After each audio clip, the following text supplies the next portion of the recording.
High, কি অবস্থা? Saudi আরবে আজকে আমার ফার্স্ট ডিউটি। বাংলাদেশে তো আমার এই চ্যানেলে আপনারা শুধু টাইসের কাজ দেখতেন এই চ্যানেলে।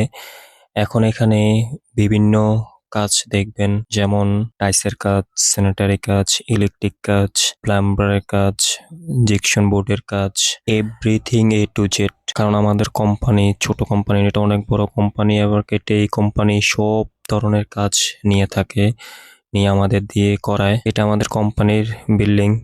আজকে এখানে 4টা টাঙ্কি আছে, 4টা টাঙ্কি ওয়াশ করবো আমরা 4 জনে। তো ভিউয়ার্স, যারা আমার ভিডিও নিয়মিত দেখেন তাদের কাছে আমি ক্ষমা চেয়ে নিচ্ছি, কারণ আমি আপনাদের কাছে প্রতিদিন ভিডিও আপলোড করতে পারি নাই। এখন থেকে প্রতিদিন, এমন কোনো দিন বাদ যাবে না ভিডিও আপনারা পাবেন না, প্রতিদিন ভিডিও পাবেন ইনশাআল্লাহ। আজকে এই পর্যন্ত আপনাদেরকে ভিডিও দিলাম, দেখা হবে আগামীকাল অন্য একটা কাজ নিয়ে, অন্য একটা ভিডিও নিয়ে। ওকে, টাটা, বাই বাই।